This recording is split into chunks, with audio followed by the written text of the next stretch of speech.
따뜻한 감성, 차가운 이성, 정확한 분석이 함께합니다. 뜨거움과 따뜻함이 함께하는 시간.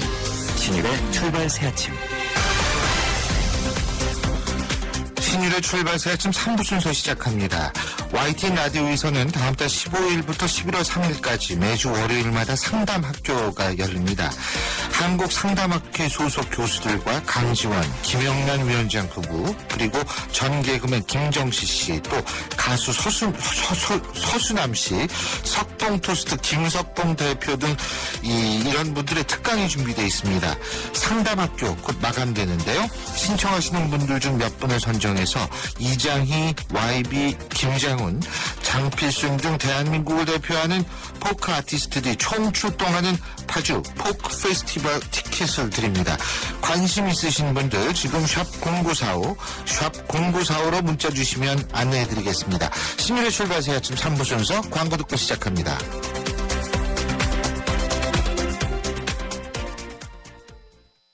네, 피자헛입니다. 저기요, 고기 피자랑 새우 피자랑 뭐가 더 맛있어요? 둘 다 맛있습니다, 고객님. 그래도 뭐가 더 잘 나가요? 솔직하게. 둘 다 잘 나갑니다. 왜냐하면 더블 박스. 박스는 하나, 피자는 두 가지. 25,000원. 1588-5588 피자헛. 더블박스 주세요. 에이스 고객 이정재. 침대를 말하다. 옷장 살 때 옷 넣어보고 사는 사람 없잖아. 그런데 왜 꼭 침대는 누워보고 살까? 응? 모르겠어. 잡았으면 알 텐데. 침대는 가구가 아니다. 침대는 에이스다. 에이스 침대. 출발 새 아침 교통정보입니다. 8월의 마지막 월요일 아침 출근길입니다. 평소보다 교통량이 많은 가운데 도심으로 향하는 도로들 정체가 제법 길게 이어지고 있습니다. 신촌로 창천 3거리에서 아현 교차로까지 길게 밀려서 가고 있고요. 성산로가 성산 2교에서 연대 앞 3거리 구간 시속 20km 미만입니다. 통일로는 박석고개에서 독립문역까지 차간 거리가 좁혀져 있고요. 그리고 도봉로가 도심 쪽으로 미아역에서 기름역까지 이어지는 동서문로 해화동 교차로까지 속도를 줄이고 있습니다. 종로는 도심 방면으로 용두동 사거리에서 동대문역, 종로 3가에서 2가 통과하기 어렵고요. 강남권은 비교적 원활한 편인데 분당 내곡간 고속화도로가 광장 지하차도 입구에서 구룡터널까지 길게 밀려서 가고 있고요. 용인 서울 간 고속도로가 서탄교 나들목에서부터 심곡터널까지 쭉 정차를 빚고 있습니다. 지금까지 출발 새 아침 교통정보 유보연이었습니다.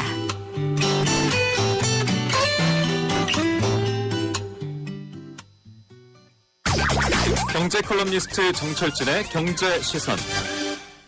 경제 뉴스 정리해 보겠습니다. 정철진 경제 컬럼니스트 전화 연결합니다. 안녕하십니까? 네, 안녕하십니까. 예. 네. 한 언론사가 조현준 효성그룹 사장의 법인카드 내역을 공개해서 지금 비난이 커지고 있다고 하는데 이거 어떤 얘기예요? 그렇습니다. 이 효성그룹 조현준 사장의 경우에는 이제 이미 그 미국의 불법 부동산 취득 관련해서 징역 1년 6개월에 집행유예 2년을 선고받았습니다. 예. 이제 아버지인 조성래 회장, 효성그룹 임직원 5명과 함께 또 횡령 배임 및 조세 포탈 공판이 진행 중인데 말씀하신 것처럼 한 언론사가 2011년, 2012년 당시에 법인카드 내역을 공개했습니다. 이게 어떤 루트로 어떤 경로로 유출이 된지는 좀 확인이 되지 않고 있는데 그 내용이 좀 충격적입니다. 뭐 브랜드 이름, 뭐 장소 제가 밝힐 수는 없지만 명품 쇼핑, 피부과, 피부 관리실, 뭐 요가, 필라테스 이용, 뭐 이런 내역들이 굉장히 많습니다. 그런데 이게 보니까 이 2013년에 조현준 효성 사장이 등기 임원으로 이 회사 측에서 받은 돈이 뭐 연봉 이런 게 다 합쳐서 9억 3,600만 원인데 법인카드 결제액은 1년에 16억 원이었다. 그러니까 본인 연봉보다 2배 가까이를 법인카드를 썼는데 그 내역이 전혀 좀 업무와 무관한 것 같다. 이런 것 때문에 지금 인터넷에서 좀 약간 핫한, 뜨겁게 들끓고 있습니다. 예. 근데 이분이 남자 아니에요? 그렇습니다. 남자죠. 피부과, 물론 남자도 뭐 피부 관리 받지 말라는 법은 없지만 필라테스도 하시네? 예. 그렇죠. 그래서 피부과, 그렇죠. 예. 네. 근데 이분이 지금 횡령 배임 탈세로 공판이 진행 중이죠? 그렇습니다. 아버지와 함께 또 임원들과 함께 진행 중인데 이 전에도 한번 다뤘지만 효성그룹이 분위기가 좀 흉흉합니다.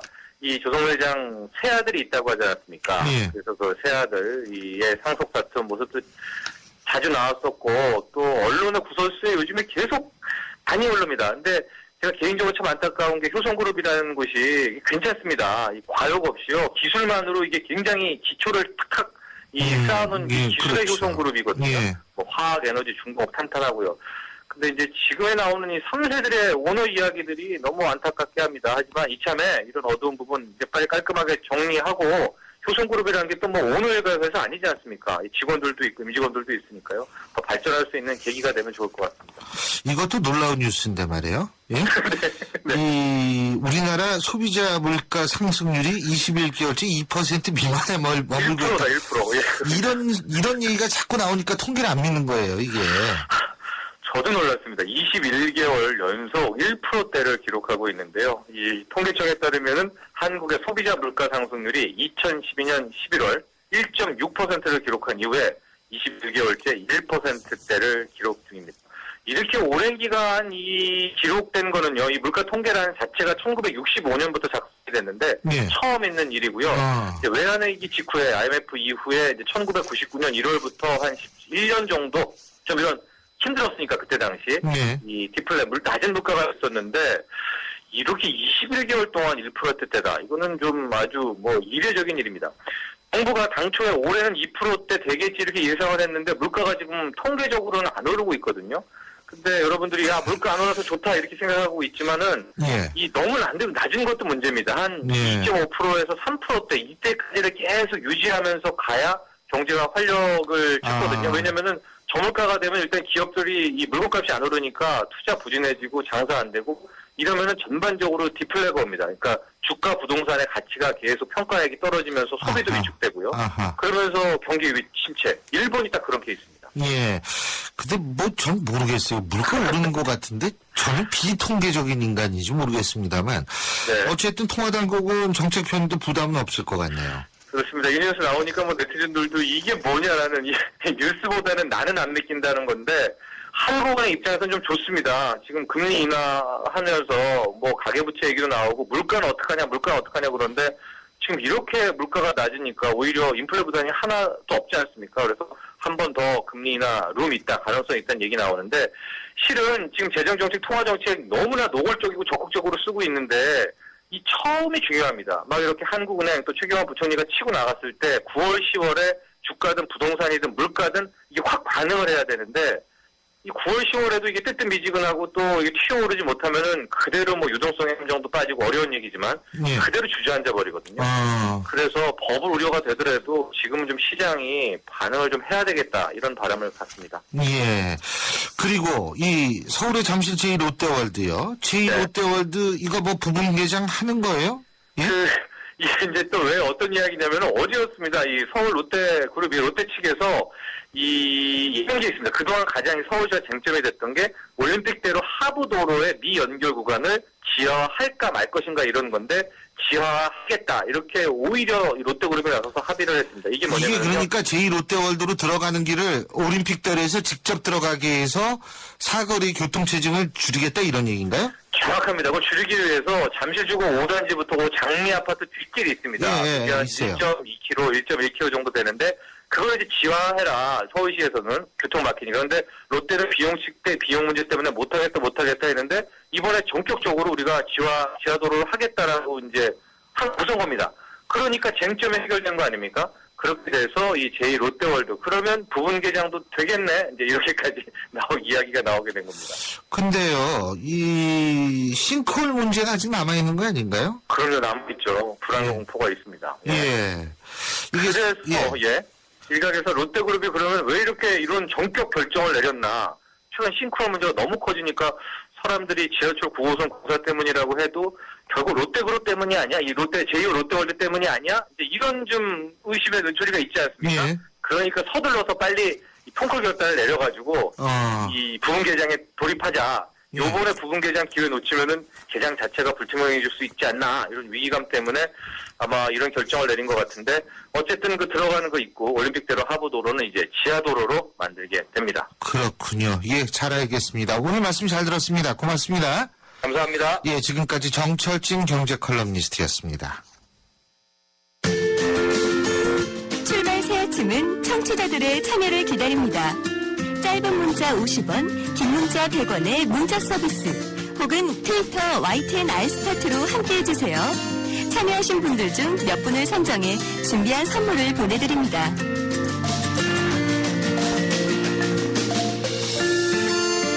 최경환 경제부총리의 부동산 규제 완화 정책으로 부동산 시장에서 희비가 엇갈리고 있다고 하는데요. 서울 강남 지역은 전국에서 가장 큰 상승률을 보여서 이 이른바 최경환호 부동산 규제 완화 정책에 가장 큰 수혜를 입은 지역이라고 하죠.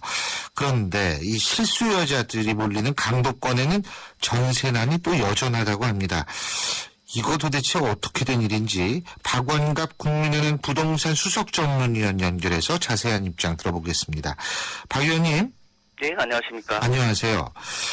지난달 24일이었었나요? 이 주택담보 인정 비율 ATV하고 주택 총부채 상환 비율이요, DTI. 이런 부동산 규제 완화 정책으로 시장 회복에 대해서 조금 기대감을 높인 건 사실인 것 같은데 실제로는 어떻습니까? 전반적으로 거래는 늘어나고 가격은 이제 강보합세를 유지하고 있다 이렇게 말씀을 드릴 수 있을 것 같고요. 예. 실제로 이제 서울시 부동산 정보광장 통계를 보면은 이달 들어서 지난주 금요일까지 서울 지역 아파트 거래 건수가 한 4,482건입니다. 예. 최근 4년치 8월 한 달 평균 거래량이 한 3,100건 정도를 감안해 봤을 때요. 이미 훨씬 뛰어넘었다 이렇게 보면 될 것 같고요. 이런 추세라면은 이달 거래량이 예년 4년 평균 거래량의 한 2배는 훨씬 넘지 않을까 이렇게 예상을 하고 있습니다. 예, 그렇군요. 문제는 이게 반짝인지 아니면은 이런 추세가 계속 이어질지 하는 그런 부분 아니겠어요? 지금 아마도 좀 말하자면 온기라고 볼 수도 있고 숨통이라고도 볼 수가 있는데요. 시장이 다소 좀 시간이 지나면 지날수록 좀 더 활성화될 가능성이 크다고 보거든요. 그러면 가격이 오를 가능성이 더 높다? 가격은 뭐 그렇게 크게 오르지는 않을 겁니다. 부동산이 약간은 좀 저성장 국면이기 때문에 거래량만큼은 가격 상승폭은 저는 크지 않을 거라고 생각을 합니다. 근데 왜 거래량이 늘어날 거라고 말씀을 드리냐면 지금 주택시장의 가장 큰 수요자가 전세 재계약을 앞두고 있는 무주택자거든요. 예. 근데 이제 전세 살고 있는 분들이 집을 장만하려면은 내 전세가 나가야 되거든요. 예. 아무래도 이제 가을 이사철이 시작이 되면 내가 살고 있는 전세가 이제 만기가 되면서 새로운 세입자가 들어오면은 그 돈을 받아다가 결국은 집을 사려는 어떤 그런 움직임이 나타날 거라고 본다면은 아마도 가을 이사철이 본격화되는 이달 말부터 거래량이 좀 더 늘어나지 않을까 이렇게 예상을 해보고 있습니다. 아, 그렇군요. 거래가 늘어나는데 가격은 그냥 이 정도로 유지가 될 것이다. 예. 근데요, 가격 얘기 나왔으니까 말인데요. 강남 지역 아파트 많이 올랐다고 그러더라고요. 얼마나 차이가 나요? 다른 지역하고 비교해서? 지금 한 달 동안의 통계를 보면요. 한 정보업체 조사 결과인데 서울 아파트 가격이 한 0.17% 정도, 경기도는 0.08% 정도가 되거든요. 그런데 여기에서 이제 강남 3개구가 굉장히 많이 올랐는데 서초구 같은 경우는 0.51%가 올랐습니다. 강남구는 0.38%, 강동구도 0.36% 정도가 되니까요. 이들 지역이 뭐 서울 지역에서 전체 상승률에 뭐 1, 2위, 3위를 이제 기록했다 이렇게 보면 되고요. 강남권을 제외한 나머지 지역들은 뭐 그렇게 오름폭이 크지는 않았고요. 오히려 뭐 동대문구나 뭐 은평구 같은 경우는 그냥 보합세 수준이고 뭐 강서구나 뭐 구로구 같은 경우는 오히려 하락해서 시장별로 좀 차별화 양상이 좀 뚜렷하게 나타나고 있는 상황입니다. 그런데 이렇게 강남권에서 오른 이유가 뭘까요? 규제 완화에 대한 기대감이 그만큼 컸다 이렇게 볼 수가 있을 것 같거든요. 예. 지금 이들 강남권역은 아무래도 이제 정부 정책에 민감한 재건축 단지가 좀 많습니다. 이번에 이제 안전진단이라든지 여러 가지 그런 절차들을 간소화한다는 보도가 나오니까 집주인들이 아무래도 그런 기대를 갖고 있는 점은 있는 것 같고요. 그래서 전반적으로 보면은 강남이 좀 반짝하고 있고 나머지 지역들은 여전히 지금 보합세나 뭐 약간 강보합세 이 정도로 지금 볼 수가 있을 것 같습니다. 그럼 과거처럼 강남권과 비강남권에 있어서의 어떤 가격의 격차가 벌어지게 되는 현상이 나타나는 거 아닙니까? 이번에 어쨌든 정부가 강남을 중심으로 군불대기를 했기 때문에요. 예. 가격 차는 좀 더 벌어지지 않을까 이렇게 예상을 하고 있습니다. 그래서 그동안은 많이 줄었었죠. 그동안에 강남에 주로 그 글로벌 금융위기 이후에 시장 경쟁이 이제 위축이 되면서 격차가 많이 줄었었죠. 예. 근데 최근 들어서 한 8월을 분기점으로 해서 약간 벌어지는 그런 양상들이 나타나고 있습니다. 그렇군요. 지방은 어떻습니까? 지방은 지금 수도권보다는 그 효과가 좀 떨어지지 않을까 이렇게 보고 있거든요. 예. 왜 그러냐면은 이번에 이제 규제 완화 대상이 LTV하고 DTI를 말씀하지 않습니까? 예. 근데 DTI 같은 경우에는 그동안에 지방에 대해서는 적용을 하지 않았습니다. 그러니까 DTI 완화 효과가 아무래도 좀 적을 수밖에 없지 않느냐 이렇게 보고요. 그리고 지방은 또 재건축 단지가 거의 없거든요. 예.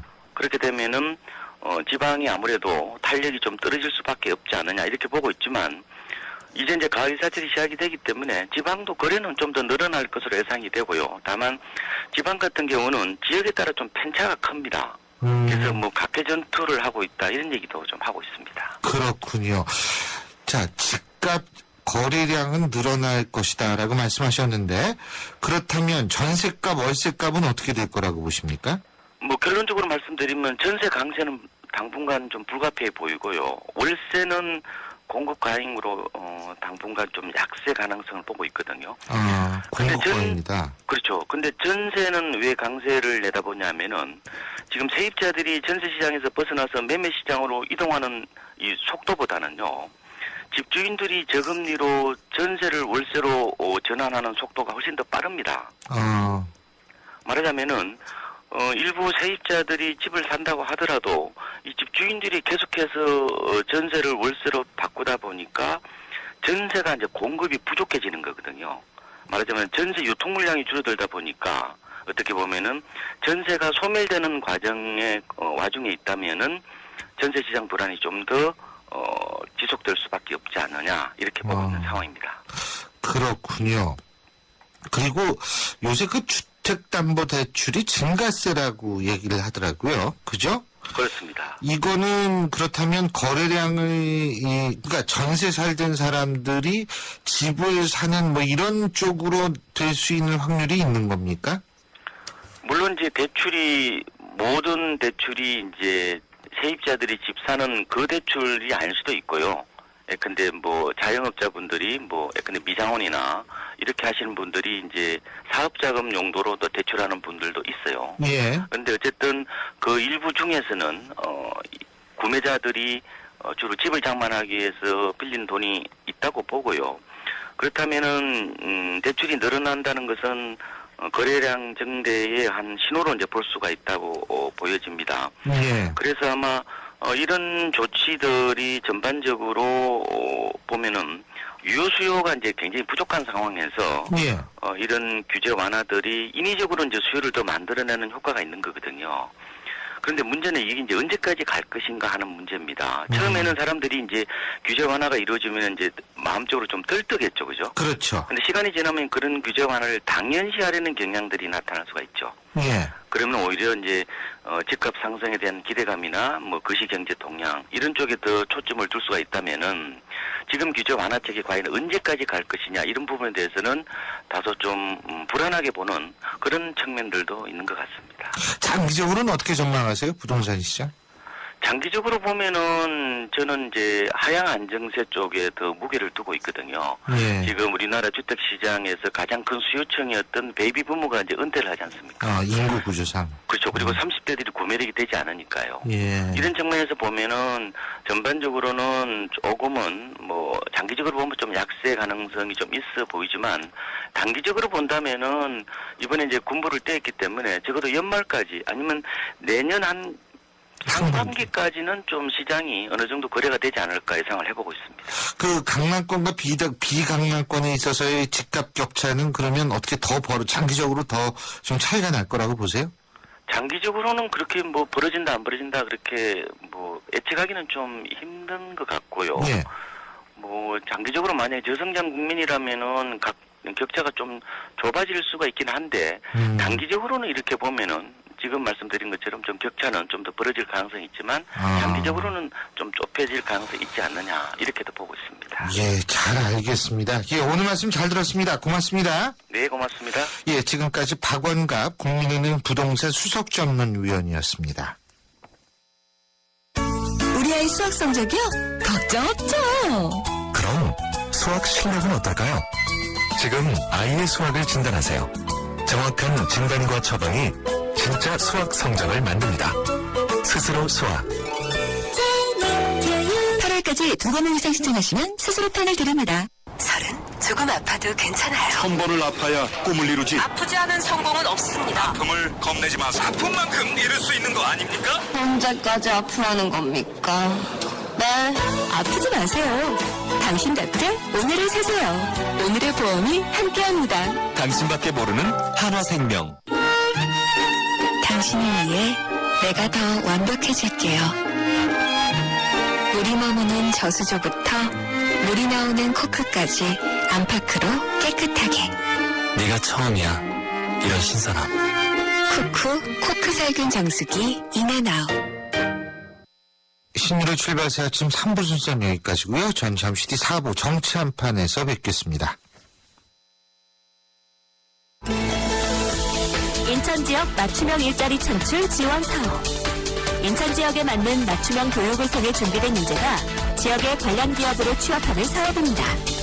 취업 희망자는 채용 희망 기업이 원하는 기술이나 지식을 배울 수 있어서 좋고, 채용 희망 기업은 기업이 원하는 능력을 갖춘 취업 희망자를 뽑을 수 있어서 좋은 인천 지역 맞춤 일자리 창출 지원 사업. 자세한 사항은 인터넷 홈페이지 injob.or.kr에서 확인하실 수 있습니다. 이 캠페인은 고용노동부, 인천광역시, 차관법인 인천벤처기업협회와 함께합니다. 대한민국 사장님들, 이보영이에요. 사업하면서 힘든 일 참 많으시죠?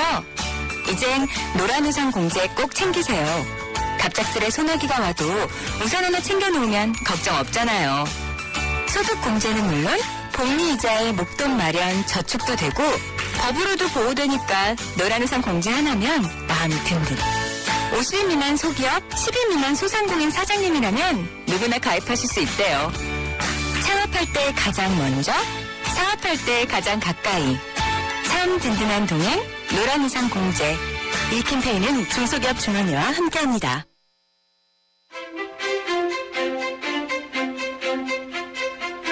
여러분은 지금 신율 교수가 진행하는 출발 새 아침을 듣고 계십니다. 정치 한판 준비되어 있는 신율의 출발새 아침 4부 순서인데요. 광고 듣고 시작하죠.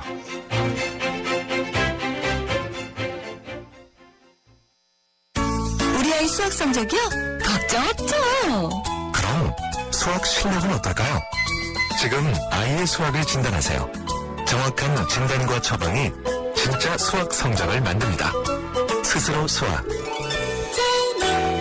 8월까지 2번을 이상 신청하시면 스스로 편을 드립니다. 냉장고가 필요한 분은 냉장고를 쓰세요. 그러나 프리미엄 냉장고, 2달마다 관리받는 물, 철저한 살균 케어, 얼음까지 바로바로. 이 모든 것이 필요한 분은 정수기 냉장고를 쓰세요.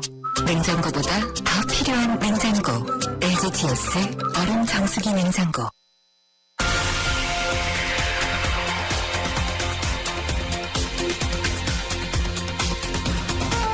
황태순, 박상병의 정치 한판. 예, 오늘도 정치 한판 황태순, 박상병 두 분 나와 계십니다. 어서 오십시오.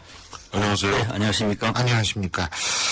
자, 오늘 국회 본회의 열린다고 생각하시는 분 손들어 달라고 그러면 안 보이시니까 어떻게 보십니까?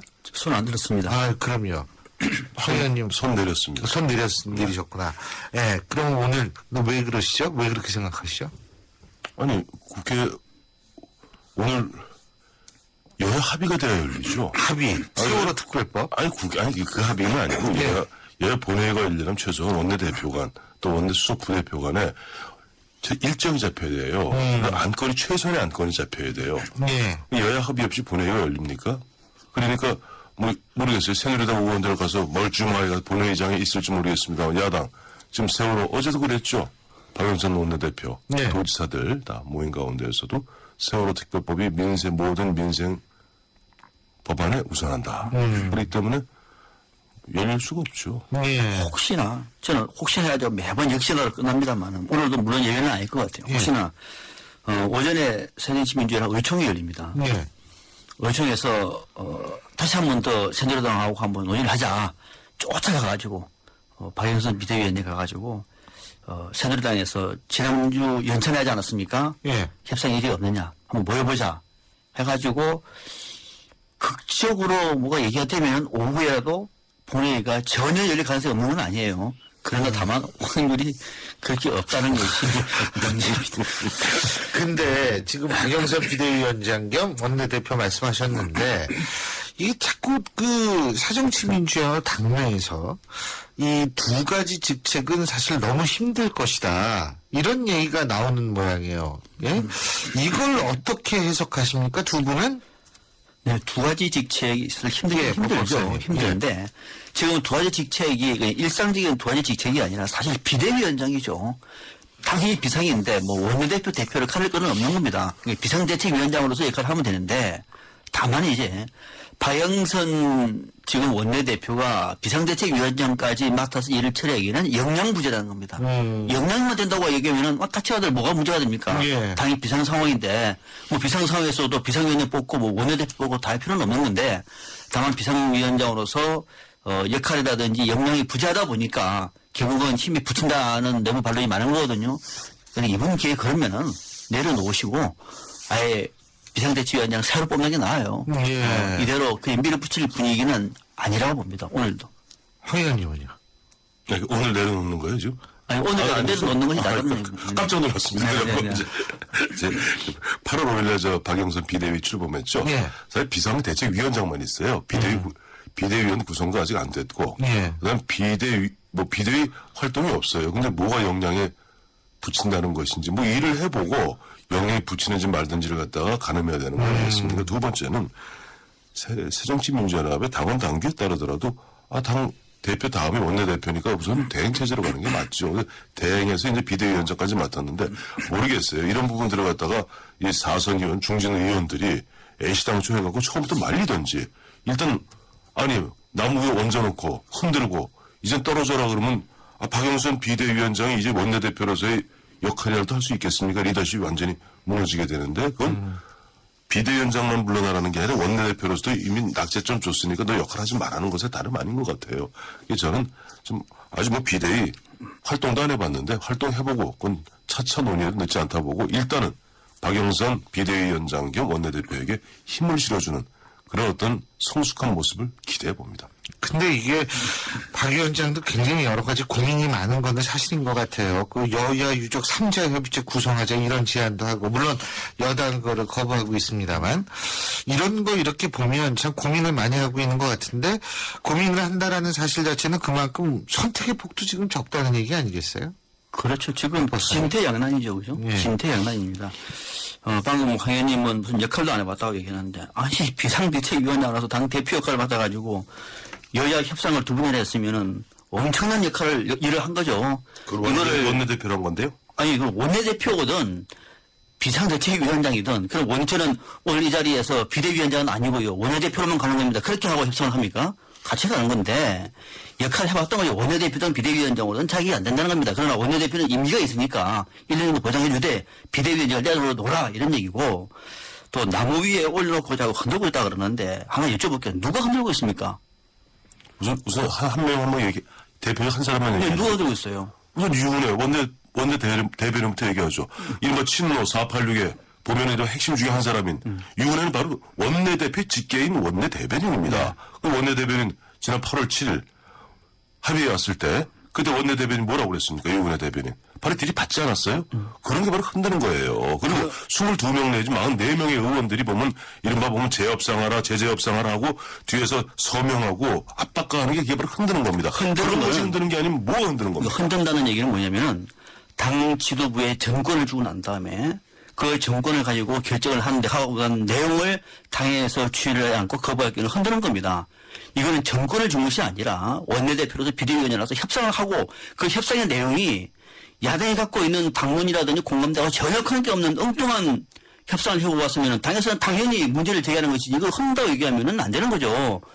따라서 더 중요한 문제는 박영선 비대위원장도 이 문제와 관련해서는 이제는 더 이상 협상 여지가 없다고 본인도 얘기를 했습니다. 그러면은 내려와야죠. 그러니까 그분이 미워서 좋아서의 문제가 아니라 이 정도 되면 협상에 동력이 없는 겁니다. 의원들이 흔들어서가 아니라 본인이 영향이 없는 거예요. 그러면 결단을 할 문제죠. 다만 그럼 대안이 있느냐.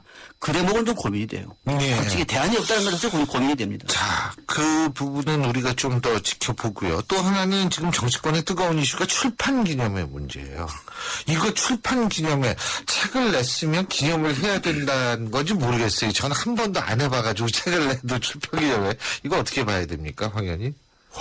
아니, 책 한 번도 안 내보셨다고요? 아니, 책을 내도 출판 기념회를 한 번도 안 했다고. 그렇죠. 저는 이번에 출판 기념회 하면은 출판 기념회가 사실 우리 다 알잖아요. 출판 기념회가 이른바 아주 변형되고 꼼수적인 정치 후원의 정치 모금회 아닙니까?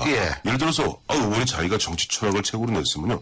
일반 우리 저 베스트셀러 작가들 출판 기념회 하듯이 독자 사인회를 해주세요. 예를 들면 무슨 뭐 A 문고다.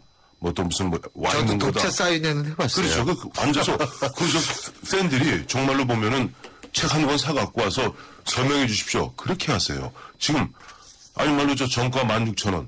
원래 정가는 16,000원 2만 원 정도 붙여요. 근데 단가라고 그러죠. 제작 단가는 2,000원도 안 돼요.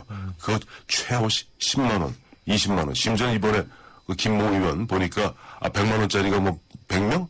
그다음에 저 500만 원짜리가 10명? 이렇게 하면 이거 욕먹죠. 그러니까 이번에 뭐 출판만 본인이 정치하면서도 자기 뭐 필수는 남길 수 있어요. 남기는데 그 출판 기념회를 갖다 팬 사인회를 하시고 지금같이 그런 어떤 사실상 양성화된 불법 모금, 양성화된 불법입니다. 양성화된 불법 그 모금 하는 그런 행사로 쓰면은 언젠가 철퇴 맞습니다.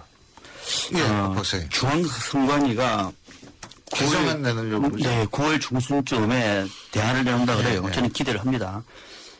가끔 정치권이 못하는 걸 중앙선관위가 큰일 할 때가 있습니다. 그래서 이번에 내용을 만들어내면 지금 박수를 보내고 싶습니다. 중앙선관위가 정말로 좋은 역할을 많이 하고 있는 것 같아요. 큰 내용은 세 가지라고 그래요. 출판 기념회를 무작정 허용하는 거. 1년에 뭐 2번이고 3번이고 책 한 권 내고 2번, 3번 하는 거. 서울서 한 번 하고 지방에서 한 번 하고 국내 가서 한 번 하고 뭐 이런 거를 금지하는 아니, 너 책을 모처럼 써가지고 이렇게 기념하고 싶을 수도 있죠. 야, 이거 한 4번은 해야겠네. 너무 기쁜데? 뭐 이러면서. 네, 신유 교수님 재미없습니다. 그렇군요. 조심하겠습니다. 제한적으로 해야 된다는 거 하나. 그래서 또 하나는 하더라도 모금 과정은 투명하게 해야 됩니다. 그럼 세 번째, 모금이 다 됐을 경우에는 정치자금법에 따라서 회계 감시가 돼야 됩니다. 요 세 가지 내용으로 보완을 만들어낸다 그래요. 이 정도 된다 그러면은 출판기념회를 저는 하는 것이 나쁘지 않다고 봅니다. 그렇지 않을 경우에는 출판 모금회가 아니라 사실 후원회입니다. 불법 후원회고 아마 후원회를 통해서 온갖 부정과 편법과 탈법이 판을 칠 겁니다. 더 이상 강구해서 안 됩니다. 일부 정당에서는 정가로 매겨가지고 정가만 받는다. 근데 정가를 한 50만 원으로 매기면 어떡합니까? 나의 열과 혼이 다 여기 들어가 있는 거다. 이건 한 최소한도 50만 원을 받아야 돼. 유병원입니까? 뭐 사진 한 건. 14억이죠? 예, 사진 한 장에 14억에 팔게. 근데 저희가 국회 보좌관 할 때가 제가 13, 14, 15대, 20세기죠. 그때는 후원회를 하면은 조금 브로핑을 했어요. 그때는 후원회를 요즘같이 계좌로 하는 것이 아니라 후원회 행사를 했거든요. 김밥도 주고 했는데 그렇게 되면은 어느 의원이 모금을 많이 했는가 일종의 슬쩍 호승심이라고 하나요? 경쟁해갖고 실제 들어온 건 한 4억 5천 들어왔는데 대외적 기자를 할 때는 그죠. 8억 들어왔다. 근데 이인재 의원이 보니까 6억 얼마가 들어왔다 그러더라고요. 실제 일입니다. 그래서 우리는 질 수 없다. 그래서 6억 얼마면 우리 7억이다. 실제 들어온 건 한 4억. 뻥튀기군요. 그러니까. 근데 실제는 그때는 힘 있는 정치인들, 실세 정치인들 10억씩도 모으고 그랬어요. 그때 모금도 순위가 나왔어요. 시민 1등부터. 맞아요. 이동해가지고 신문에 크게 넣으면 10등까지 나오면 1등 하려고 이거는 인터뷰도 하고 그랬어요. 출판기념회. YTN도 이해가 안 될 겁니다. 근데 그때 10등, 이른바 조금 힘 좀 쓰고 미래 꿈 있는 정치인들이 10등 안에 못 들면 창피함이었거든. 그 서로 뻥튀기도 했었어요. 근데 그게 부작용이 커갖고 좀 현재같이 바꿔놨는데, 이제는 줄이기 아니, 그래서 지금 1억 5천 것도 온라인 모금가 1억 5천 선거 있는 애 3억인데, 그렇게 해놨더니 이제는 의원들이 돈 모을 때가 딱 한 군데밖에 없죠, 이제는. 출판기념회. 출판기념회. 그거도 없애면은 또 서예 전시회 이런 거 하는 거 아니에요? 사진 전시회 갑자기 유명한 그거는 삼김시대에 유행했던 거예요. 아, 그래요? 삼김시대에는 너나 할 거 없이 우리 김영삼 대통령 과거 야당 총재실의 대동문 한 수백 장 써고 하나에 얼마씩 다 서예전도 올렸어요. 손주왕 의원도 그러고 유명한 일도 많았습니다. 예술 작품을 다양하게 하죠, 뭐. 그러니까 사진도 찍고 그림도 그리고 다 하는 좋은. 그리고 기타 연주회도 한번 할 수 있는 거고, 기타 좀 배워서. 근데 기타는 그건 그렇겠다. 오늘 아침에는 이제 신인 교수님이 조금 컨디션이. 제가 오늘 차가 너무 밀려서. 그러신 것 같아요, 전반적으로. 그 출판 기념회 할 때, 제일 정치권에서는 좋은 타이밍이 두 가지라고 합니다. 제일 좋은 타이밍. 하나가 국정감사 직전에. 줄을 서거든요. 그렇죠. 그 공무원들 오면은 10만 원 안 냅니다. 많이 냅니다. 많이 냅니다. 제일 좋은 타이밍이고 두 번째는 뭐냐면은 지방선거 직전에. 지방선거 출마자들 한 100m 줄 섭니다.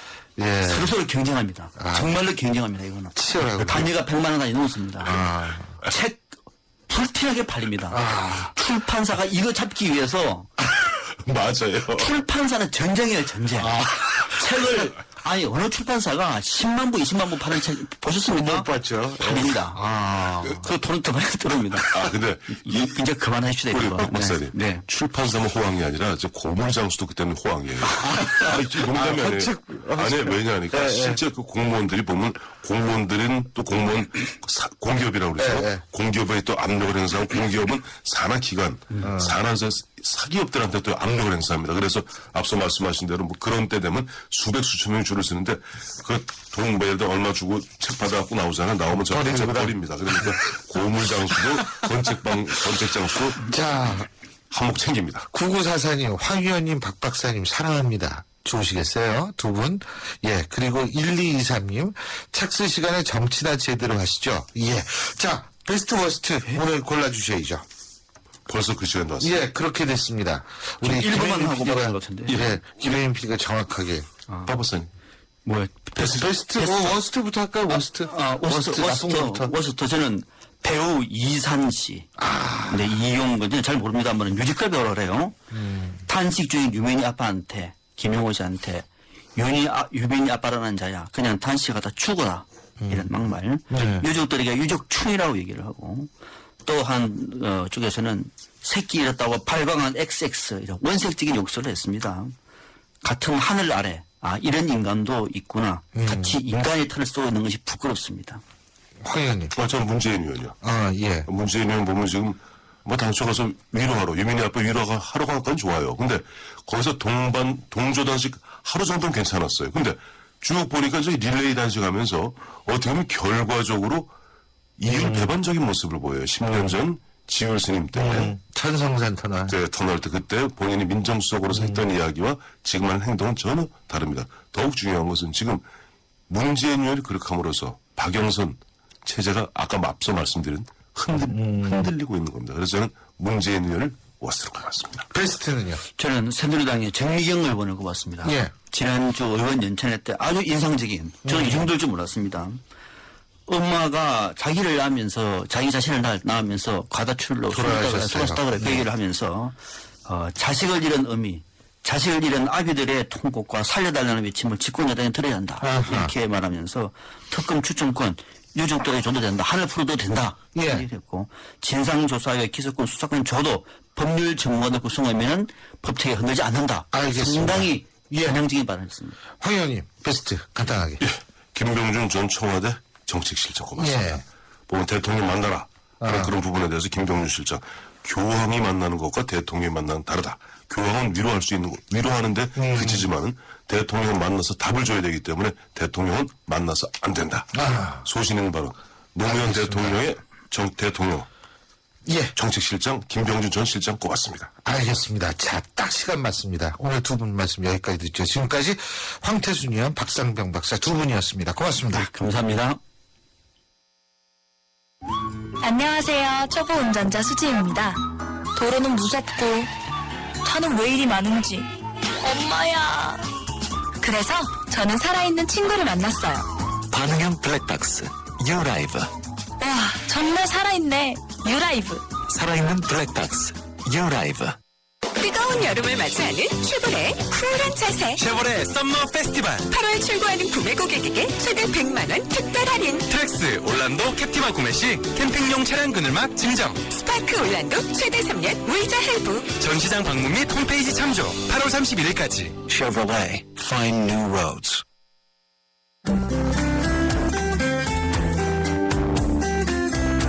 예, 제가 오늘 방송 서두에 아이스바켓 챌린지, 이 얼음물 바가지 쓰는 거 말씀을 드렸는데요.